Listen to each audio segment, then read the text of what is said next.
The Portland Timbers enter the 52-day World Cup break on the wrong note. They allowed the San Jose Earthquakes to win on the turf I'm standing for the first time in their MLS history. Of course, 16 years and until their 20th match, San Jose finally wins at Providence Park.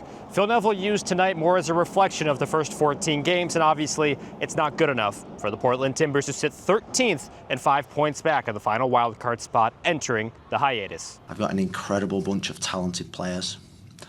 But if talented players aren't willing to do the jobs that San Jose plays, San Jose was a brilliant example. We've told them all week about what that team is about, is why they've got the points they've got, is because they do the things that really matter to win games of football.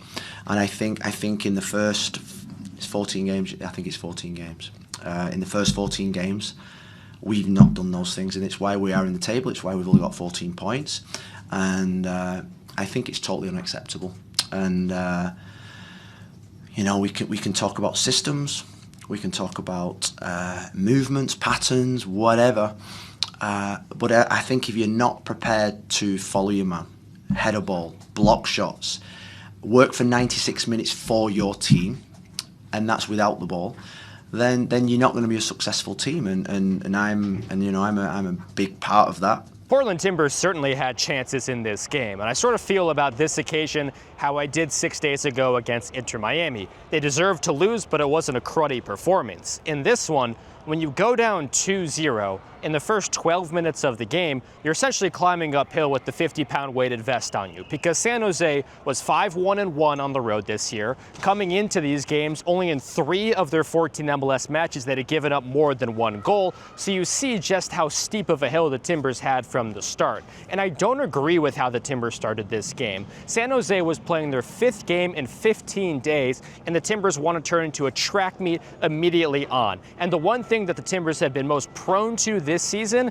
is turnovers in the offensive half and then getting hit in transition. Essentially how each of the first 2 San Jose goals were scored. What I felt in the first half was it was just chaos. They wanted to make the game chaos, and we got drawn into a chaotic game. In the second half, I wanted us to control the game, pick the right passes. They go man to man, so we had to be patient and wait for the right moments. And if you say about we didn't create any chances, I don't think I've seen a bigger chance that we've had this season than the one that Anthony had in that moment. And that was because we was patient. We waited for the right moment. And ultimately, at the end of the day, they had three shots in the first half and scored 3 goals. Phil Neville, after the game, admitted that fans should be unhappy with this team, and if he was in Timbers Army, he would do the same as the chants and the banners. It's what we sign up for. You know, there's no pity party from me. Them supporters deserve better than what we've given them in the first 14 games. I think if I was in that Timbers Army, I'd be doing the same. I'd want more from my team. The team that I support, the team that I love, the team that I'm passionate about. You know, the reason why we probably work hard all week is to pay for that ticket at the end of the week to come and watch the Portland Timbers play. We've got to take responsibility for it. I signed up for this role. I signed up as a manager, as a player, and that comes with it. And like I say, it's not the first time, and it won't be the last time that's happened to me. I take responsibility. I take responsibility and accountability for everything that's gone on. The Timbers right now are in a club they certainly don't want to be. That is the 1 point per game and under club, which there's only 3 members of in the Western Conference, being Portland, Austin, and Sporting Kansas City. You don't want to be in that group. The good thing for the Timbers is the sky is absolutely not falling. In a very generous playoff system here in domestic American sports, when you have 9 of the 15 teams making the postseason, you just have to put together a slight string of 4, and suddenly you're back in the playoff picture. And Finn Sermon said that as well in his post-game press conference. I'll play that clip in a sec, but the Timbers are just 5 points back of the final wildcard spot, and they have a game in hand against most around them. Portland can certainly turn their season around with still more than half of it to play. Still completely salvageable. I think we can completely turn this around. I've always said that I believe that we are a good team, and we're close to being that good team that we can be. We need to really need to look at ourselves as individuals, and that starts with like me looking at myself and how can I help my teammates better throughout the game? How can I support them better? And then we as a team we as individuals need to play a little bit better. We need to be more switched on in certain moments and have less lapses of concentration, and that will ultimately help us. João Ortiz was pretty good. I wasn't sure exactly the role he was playing because he was much more advanced than I expected him to be, because I thought he was going to be filling the Caicedo and Chara role, but no, Bassett and Ortiz were both pretty advanced. Elsewhere, the Timbers have gone to a 3 at the back in, I think, 4 of their last 5 games. And is it telling that when they need to get a goal, they revert to the 3 at the back? Because Ian Smith has played 30 minutes or more, if I'm not mistaken, in the last 4 games. Is it a tell that the Timbers should just do a 3 at the back from the start? Let me know.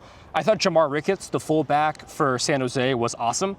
In fact, I think a lot of San Jose players were really good in this game, but it seemed like Anthony, who was one of the fastest players in MLS, had a step on him numerous times, but he wasn't able to get past. On the Timbers post-game show, which I'm fortunate enough to host, we talked about the balance between structure and freedom.